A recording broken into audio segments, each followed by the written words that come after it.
Let's talk about expressing a cat's anal glands. Hey! We're recording the podcast! Shut up! Good morning to you, wherever you are, because it is Morning Show for March 28, 2024. My name is Bernie Burns. With me, the cat just jumped off her lap, is Ashley Burns. Say hi, Ashley. God, I hope nothing happened when you jumped. I was prepared for that drop, and I still laughed when I heard it. Couldn't help myself. Hey, everybody, it's Morning Somewhere. How you doing? That's because we're having a problem with our cat. Specifically, we're having a problem with his ass. I don't know. Are we violating Mush's privacy if we talk about Mush's butt? I didn't sign any HIPAA agreements with Mush. He's been having some issues. This happened once before. He's having issues. I've got issues now, but go ahead. But it happened again yesterday, where I don't know. I just trigger warning everything. Yeah, I hope we're about to talk about. I hope you have not eaten breakfast. I picked him up and he skunked me. He's got an issue with his butt. He's got an anal gland. I've been reading up about expressed. This because he basically I picked him up and then just my all right, sweater. You don't need to go into too much detail. Just my sweater was really stinky. Gross. And this has happened once before. So I think I know what happened because once before I picked him up and just touched him too close to his butt. And again, I got skunked. So here's what I'm taking away from Mush this. getting better treatment than me? All you got to do is ask, baby. I guess I don't pearl out enough, Mush. Want me to express your anal He's glands? mad at us. He's over in the corner staring now. I'm sorry, Mush. We feel your plight, buddy. Yeah, so we've got to figure out all I got to say is what's going on with him. That was a clip because I was looking up on YouTube. I was looking up how to express the cat's anal glands, and now YouTube is suggesting how to express various different animals' anal glands. Should I want to move on in my journey, I guess.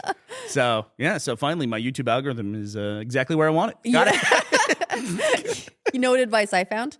Take it to the vet. Take it to the vet. Take it to the vet. Make the vet do it. I didn't know that cats were basically part skunk. He does it. Well, I think it's like a build-up thing. And so we're taking him to the vet and gonna get him all fixed up before he starts doing the scoot. Oh, the little scoot? Yeah. He'll start that next. We'll never get the smell out. Okay. How old is Sweet Mush? He's about 5 or 6? He's a year older than Finn, so he's 5. 5.5. Yeah. I remember we had him on the podcast. He was just a wee little thing. I remember his little spaceship backpacks. I have the video of you meeting Mush, our beloved friend and familiar.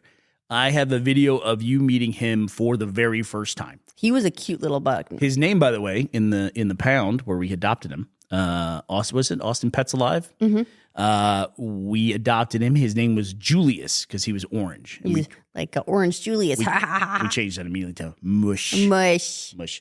Anyway, quick update on some global news, specifically from the U.S., about the bridge collapse. I want to hit you with some facts here. There's been a lot of updates, but the U.S. Coast Guard has issued a statement. This is from USA Today. The Dali, that's the ship that hit the bridge, was lugging about 4,700 containers and has the capacity to carry up to 10,000, according to the Synergy Management Group, the company that operates it. 2 of those containers went overboard in the disaster.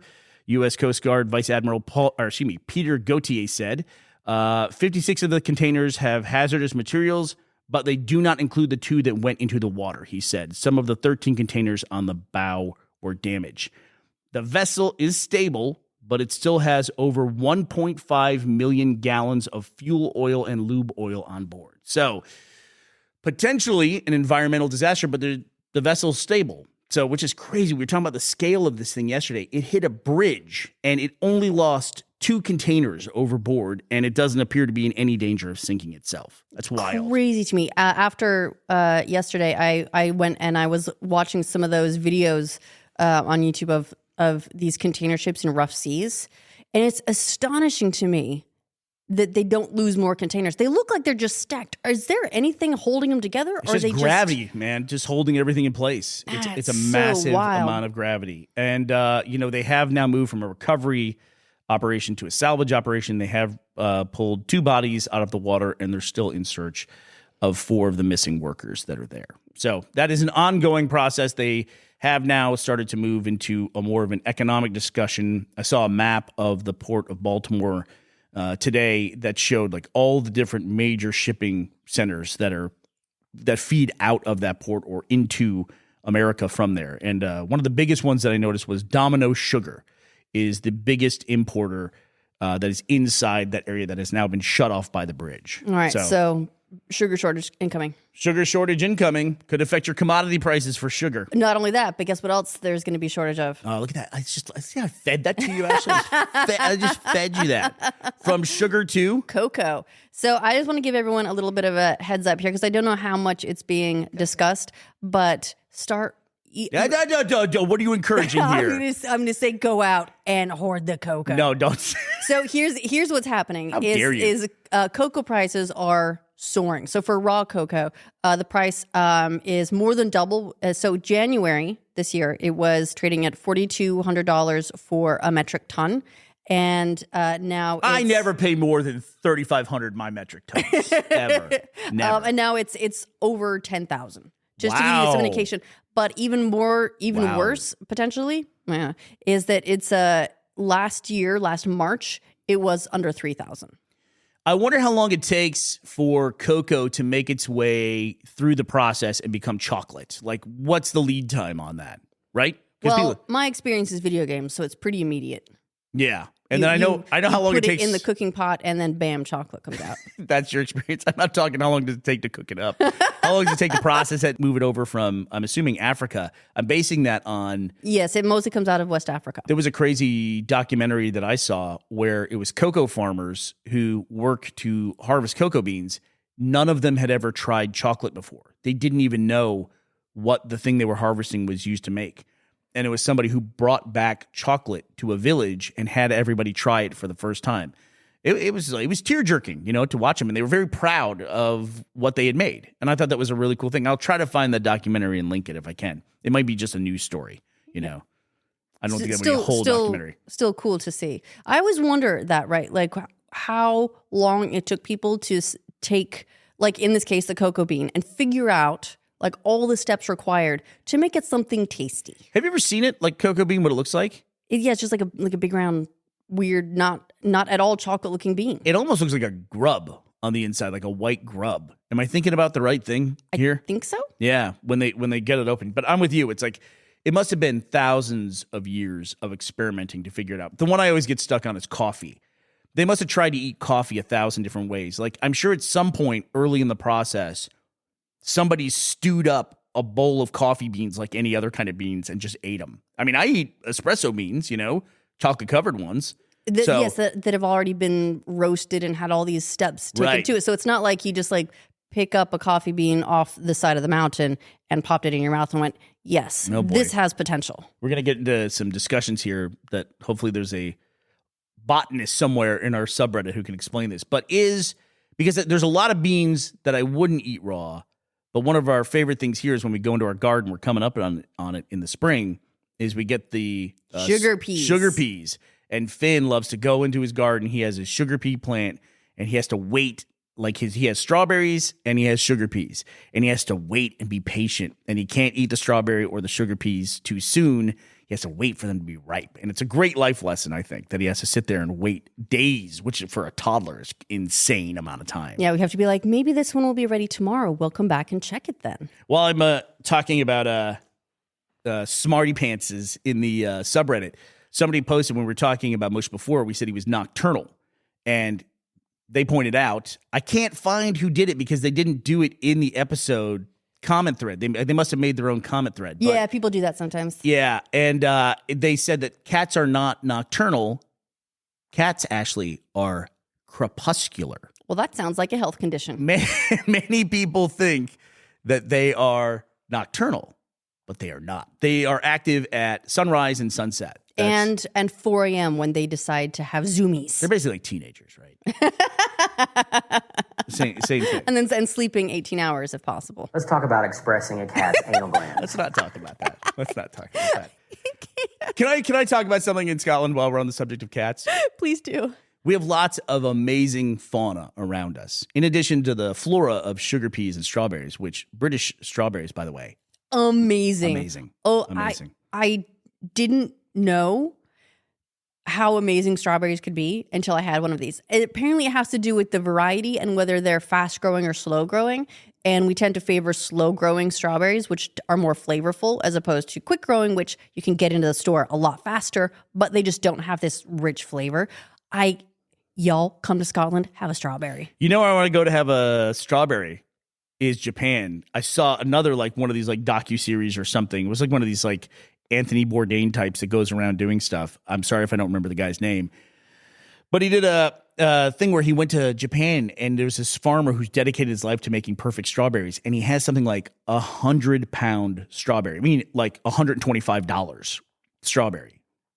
Enormously expensive. That had better be everything it says it is. And the guy shelled out for it and tried it. And he was like, how can you possibly have one strawberry this expensive? And he tried it and he was like, oh no. Like the expression was just like, why did I eat this? Yeah, that's like the danger isn't, I mean, $125 is very, very expensive for a single strawberry. But what's worse is going back to regular strawberries. You paid after that. You paid $125 to spoil yourself you on ruined strawberries for the rest of your life. Strawberries are over for you. But around us, we have lots of pheasants, which are gorgeous birds. Although So dumb, but beautiful. very dumb. We have the lambs, which I have a bone to pick with you. Pin in that. Come back to this. Okay. The lambs that we love. But then like actual like native protected species. Like we have badgers, which are amazing. We have these little red squirrels. They have the little red tufts. Oh God, they're so cute. Their ears are like extra big, and they have these little tufts coming out, and they're just so they're smaller than your gray like rock squirrels, and they're so cute. And we have here a lot of bats where we are. We have a lot of bats where we are. But I'm very grateful for our bats. First of all, they're protected. Secondly, there is an animal. Insects are animals, right? They're in the animal kingdom. An animal that lives in Scotland called the midge. And midges are like the scourge of northern Scotland, and we just don't really have them here. And it's hard to explain to people who live in places like Texas with giant mosquitoes. Imagine like nano mosquitoes that fly in the death swarm. I have experienced midges before. It is a wild, wild thing. But what I was getting at with this whole discussion was there's an animal here called the Scottish Wildcat. And I didn't know this existed because where we live in the UK, in northern Scotland, there have been people here for thousands and thousands, tens of thousands of years living here. And they have pretty much, as people tend to do, they affect the ecology. They've pretty much eliminated everything that's dangerous. Like there's not even poison ivy here. There's no poisonous spiders. There's no poisonous insects. There's no bears, no wolves, there you go. No like, mountain lions or, like big cats like that. Like the worst thing is a nettle plant, which is kind of a thorny plant that gives you a little bit of a sting. That's about it. But makes a great tea. But makes a great tea. Apparently, I'm not drinking that shit. I am. Do you know why? Revenge. But one of the things they have here is Scottish Wildcat. So when our neighbor first saw Mush, she said, she's very ecologically minded. She said, oh, hey, you just want to make sure that he is neutered because we have Scottish Wildcats here. And I said, why neutered? Because they'll fight? She goes, no, they can. You wouldn't believe this. They can actually interbreed. And I was like, oh, what's this wildcat look like? We have a lot of forest around us. Is it like and I described a mountain lion or a cougar or a puma. She's no. And I got down to like a Texas bobcat. She's like, no, it's not like that. I went and looked it up. It's a cat. Like a Scottish Wildcat is a cat. I mean, there's lots of big cats in the world. I've never seen a wild cat that looks so much like somebody's cat. It's like a tabby, and I'm not not like not in the way either of like Maine Coons, right? They're very large for cats, and they have the faces like lions and everything. This is a gray tabby. Yeah, and we've seen them. We've seen them before. We just didn't know that's what they were. And if you go and look up photos of these things online, it's funny. It looks like somebody's house cat like hired an engagement photographer to take like somebody's cat got out and then somehow got an Instagram boyfriend. And they try to make them look as wild as possible, like they're growling and everything. Or like walking through the snow. Yeah, it's always the snow. It's always the snow. But it's just really funny. It's it's not quite like running into like a giant, mountain lion somewhere in Colorado. Do they have mountain lions in Utah as well? Yes. Yeah, they do. You know, the guidance when you run into like some bears is like you play dead. With cats is you make yourself big, you know, mountain lion. You make yourself big and make a lot of noise. And then if it comes at you, the last thing it says in the guidance is fight if you have to. But, you know, you have to fight. Sorry, you're going to have to fight this thing. The guidance on the Scottish Wildcat is just go, first of all, carry a piece of string with the tissue tied to it. And then if it attacks you, just go, and it'll run away. I mean, we're making fun. We love where we live. It's just really funny when I saw this, the description of a wildcat. This was not what I was expecting. Well, it's a collision of expectation and reality, isn't it? Yeah. And they're the one thing I love about living here as well is we have so much green energy here, and they really do protect everything. The fines for messing with anything here, you know, they're crazy high. And badgers in particular are very protected here. Yes, and one of the things that we say about where we live is it's the bat's house. We just live here. Yes, we live in the bat's house, but it's their house, and what we do here is determined by whether or not the bats are here at that point in time. Does that make you Batman? Oh, Mike should go up there and hang out with them. Although I think if I went up and hung out with them, then I get in trouble of some kind. All right, what else is going on in the news? I got a couple other things to talk about. I feel like I'm chatting a lot. Do you have anything you want to talk about? No, I'm just focused on Coco. Okay, I gotcha. The Powerball jackpot, this is from Iowa, but it might cover multiple states. It's now at an estimated $935 million after no one matched the 6 numbers drawn on Wednesday night. That's pennies, Bernie, pennies. Did you see there was another lottery, the Mega Millions, that someone just won $1.1 billion. One individual person? I see here, yeah, after a player in New Jersey won $1.13 billion. How crazy is that? That's crazy. I love when you get up to 1.13. The 0.13 is $130 million. You want to just round that off, but that's a big round. See, and also it's like here's an overnight billionaire, and people can talk about taxes or whatever with it, whatever. But it's like you never hear about these people ever again. It's crazy. We're making billionaires now in the lottery. That's fucking wild. It is. I don't follow lotteries very closely, but it does seem like I remember when $1 million was good, and then it got up to 100 million, and I thought that is wild. Oh, here's a baseline question. This is something. When I say somebody won the lottery, how much money is that to you? $1 million. That's $1 million to you. It's $1 million to me. See, when I hear somebody won the lottery, that's $20 million. I don't know why. That's the number I have in my head. I think that's just because, the first time, that would have come into my consciousness and been sort of set is when I was younger. And $1 million was a crazy amount for the lottery. Can we make that a Spotify poll for today? If somebody says they won the lottery, how much money does that mean? Yeah, we can do that. Yeah, and there's a lot of that here in the UK as well. While we're talking about wild money and things like that, I saw an article about the preliminary odds for the Jake Paul Mike Tyson fight. Oh God, how's that now going? These are preliminary odds, so these aren't the official odds. And what I saw was that Mike Tyson is plus 300 and Jake Paul is negative 360. So does that mean that that 300 people think that Mike Tyson will win and 360 think that the Paul kid will lose? No, this is all just money and how it's paid out. And so I asked my buddy Scott, because he knows about this stuff, and he wrote, holy shit, that means Tyson is the underdog and Jake is the favorite. What? If you put $100 on Tyson and he wins, you'll get $300. On the other hand, in order to win $100 off of Jake Paul, you would have to lay/risk $360 to do that. So those are the preliminary odds, but it shows that right now, Tyson is the heavy underdog. And I don't know, are the rules for this fight also kind of weird? Because that's everything that I've been hearing is about very weird rules, but I can't actually find any official rules posted anywhere. But people are talking about no knockouts, Jake Paul can be on whatever drugs he wants to be on or something. Really? And yeah, that I think Mike Tyson has to be tested. He can't be on anything, but Jake Paul can be on whatever. Prime, the Rainbow Prime. Yeah, he can be on that if he wants to. Oh, mush, stop that. Yeah, and I think... Also, I want to point out, they can put all the rules they want to in this contract. It's Mike Tyson going into the ring. All it's going to take, and if you're lucky enough and privileged enough to be in that arena ringside when they're fighting, I want you to do me a favor. I just want you to go, boo, Mike. I knew you couldn't take him, Mike. Oh my God. All it's going to take is the booze. And I think Mike Tyson's going to forget all about that contract and all the riders, and he's just going to start slugging away. That's what I personally think. But he actually had a fight fairly recently where he did lose, didn't he? What, like on an airplane?